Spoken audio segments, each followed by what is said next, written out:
What is going on, ladies and gentlemen? Welcome back to the channel. My name is Paul. This is the Leeds Therapy. I do hope you are doing well. On the screen, you will see all of my socials. If you could make sure that you could give those a follow for me. So on YouTube, make sure that your notifications are turned on. Make sure that you are subscribed. Make sure that you are commenting. All of that kind of good stuff. And also as well, if you could make sure that you are sharing the video and hyping it for me as well. We're also on all of your podcast apps, so if you can make sure that you are giving those a like as well. If you are listening on audio, that would be greatly appreciated. So, let's have a little chat then with regards to the game's just finished. It's finished Aston Villa 1, Leeds United 1. A highlight or high note for the game, I think that was an absolutely exceptional away performance by the guys. I think they didn't disgrace themselves at all. I think they did fantastically well. The one thing that you will have to say about it, though, is that sucker punch of conceding a goal, and an absolutely spawny goal as well, because it goes off of his knee. It misses Calvert-Lewin's head by absolute inches. There's nothing that the keeper can do. It's just, it's just one of those things. I am very, very proud of the boys in terms of the way that they played and what they did. It was a very good game, a very, very solid first half in terms of defensiveness, in terms of keeping the shape, in terms of doing what we needed to do, and also taking the lead as well. And you have to say, I don't think you will see a better free kick than the one that Anton Stack scores in the 31st minute. What an absolutely beautiful, beautiful, beautiful free kick. It was just incredibly unbelievable. It's all set up for him to cross. They put one man in the wall. Martinez isn't paying attention. He's kind of like, well, go on then. If you think you're going to score past me, then go for it kind of scenario. And here we are. Stack from 30-something odd yards. Absolutely cinches one in, top left-hand corner. And it's just an unbelievably stunning goal. And we were worth that lead. 100% we were worth that lead. Like I said, we did really well in the first half. I think that we played fantastically well. I think defensively we were solid. I think Stack was unbelievably good, to say that it was first game back. Ampadu was all over the place. Gruev played well as well. I had people on my timeline before the game besmirching the name of Carl Darlow and besmirching the name of James Justin, saying that he's not defensively aware enough. Just do me a favour. The only player for me in the first half that I was having a bit of a poor first half was Goodmanson. Now, I don't know if he's got an injury, if there's something wrong, if there was something up, who knows, but he gets subbed at half-time and Biol comes on, which then moves Justin to left wing back, and then it's that what I would consider to be probably our best defensive partnership of Rodon, Biol and Strauch. For me, it was clear, I think something was wrong with Gabby, but it's just the funny thing with these types of situations and people saying that kind of stuff. If people not watched Justin play football over the last month, because he has been phenomenally good. He's stepped into the cause on a number of occasions and he's come out of it looking absolutely brilliant. So for me, that decision makes sense. And Darlow, don't know how, but he made a fantastic double save in the first half as well, which is exactly what you want him to do. So all good with that.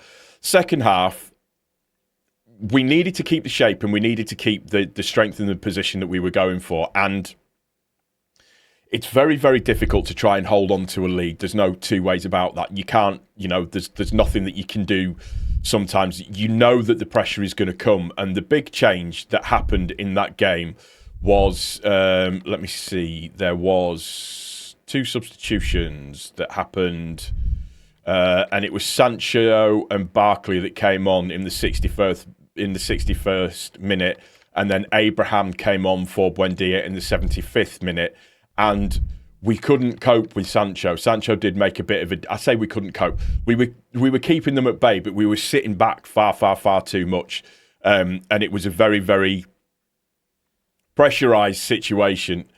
It was their one chance, if you want to say, the one that came to it. They had one big chance all game. I don't even know if that was it, but that was the chance that goes in. And it's just it's sod's law. They're sat third in the league for a reason. Do you know what I mean? They're a very, very, very good side. You've got a player in Sancho that in his pomp was worth 70-something odd £1 million, that can be a difference maker, that can do the different types of things. Their goal comes from a corner that goes really, really deep. Bogle doesn't seem to be able to get up from it.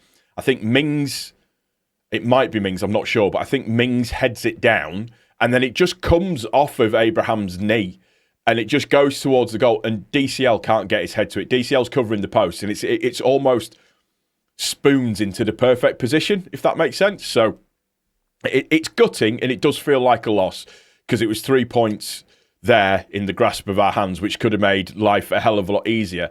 However, what I will say is I would have absolutely snapped your fingers off at the start of this game for a point. A point on the road is unbelievably good, and a point against a team sitting third in the table is even better. So I take that point, and I'm disappointedly satisfied with it, if that makes sense. And this shows to me is it just shows again that as a team we belong to be in the Premier League. We deserve to be. I couldn't even get my words right then. We deserve to be in the Premier League. We've done so well to be as competitive as what we have been, and what we've done is we've played to our strengths, and we've played to what we're absolutely good at. Like I said, Ampadu, phenomenal. Stack, phenomenal. Gruev, really, really good. Taking it for the team and all of that kind of stuff. The defensive line, brilliant again. Bogle, good. Goodmanson, Justin, good. We were very, very good. And what it takes is it's taken one absolutely spawny goal for it to be 1-1. Yes, they were turning up the pressure. Yes, we were starting to sit a little bit too deep. And it was that thing of once we start to sit a little bit too deep, then that's where the pressure really starts to mount. And sometimes we're not very good at sustaining that pressure and not conceding a goal. Would I have liked to have seen changes a little bit earlier? Potentially, yes. I mean, maybe Longstaff could have come on a little bit earlier for Stack, because it's Stack's first game back. It was, just as another point as well, it was really nice to hear the songs being sung for Stack as well, just in the guise of click. So, I mean, Jesus, what a free kick! I can't even talk about. And I just want to say as well, I did put the video on my X feed, and I got DMCA'd by whoever the author was. So thanks a lot for that, mate. I really appreciate it. But yeah, just the free kick is glorious. It's absolutely glorious, and just it's so good. And the fact that we have a player like that is just great. There's a stat that's out there now. That's our 13th set piece goal this season. That's more than we got in the entirety of the 2022-2023 campaign, I think it was, when we were still in the Prem. So it's a nice position to be in. And again, it just speaks to us being disappointed that we've not walked away with all 3 points from the team sat in third in the Premier League. It's disappointing, but it's good as well. And it's good to be disappointed, but snap your hand off at a point in this game. I'll snap your hand off for a point against Manchester City as well. 100%, I will snap your hand off for a point against Manchester City. Getting 2 points from those 2 games would be unbelievably good for us, as trying to move our way up the table a little bit more. I think Brighton won today. Congratulations to James Milner as well, as by the way, 650 something odd Premier League record breaker performances. Just an unbelievably good, humble guy. Looks after himself, doesn't get into trouble in the media, doesn't court the media, doesn't do the fame side of things, just loves playing football. And the fact that he's managed to do it till the age of 40 from the age of 16 in the Premier League is unbelievably good. So congratulations to Milner, Leeds lad. So obviously I'm going to say that. When you look at the statistics side of the match itself as well, from a possession point of view, they had 67, we had 33. Funnily enough, the XG for them was 1.39, for us was 1.35. They had the one big chance, we had 2. 14 total shots by us, 16 by Aston Villa. Darlow made 3 decent saves today as well, as did, Martinez made 2 absolute worldies in the second half.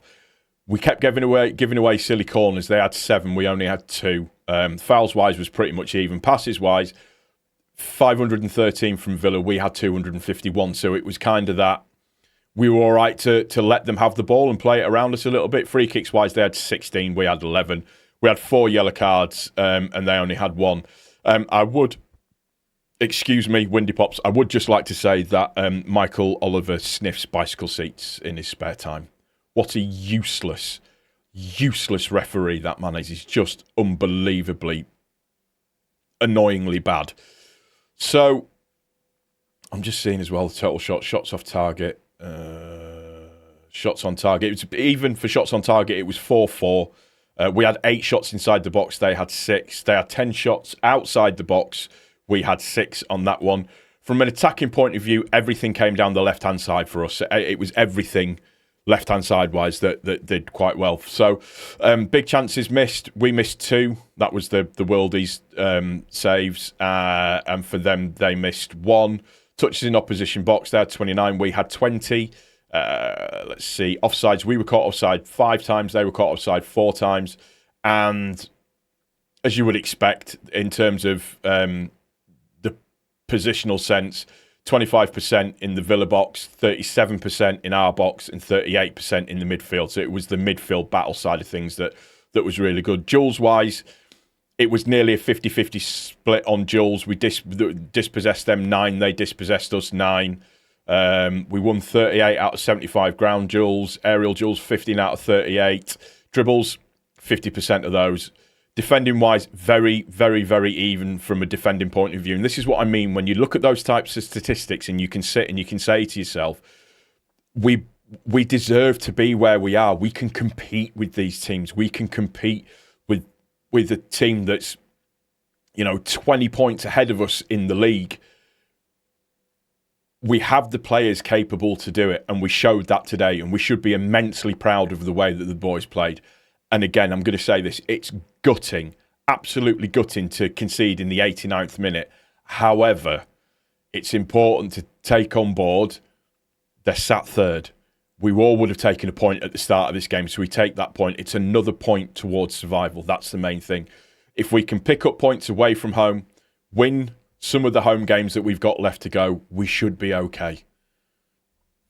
Like I said, it's disappointing, and that's a good thing that we're disappointed. It is a really, really good thing that we're disappointed, and we should hold on to that 100%. That's going to do it for this one, guys. I do hope you enjoyed the video. If you have, please don't forget to click the like button. Make sure you subscribe. Turn your notifications on. Hype the video, all of that kind of good stuff. And if you're listening on the audio, please give it a like as well. That would be greatly appreciated. I'm now going to go to the gym and lay down because you don't lay down at the gym, do you? You go and work out, which would make life a little bit easier. But yeah, that's going to do it for this one, guys. I'm probably going to do a little bit more of a detailed breakdown of the game over the next couple of days. But yeah, enjoy the rest of your weekend, ladies and gentlemen. Take care of each other. Most importantly, take care of yourself. Thank you as ever for your time. I really do appreciate it. Cheers.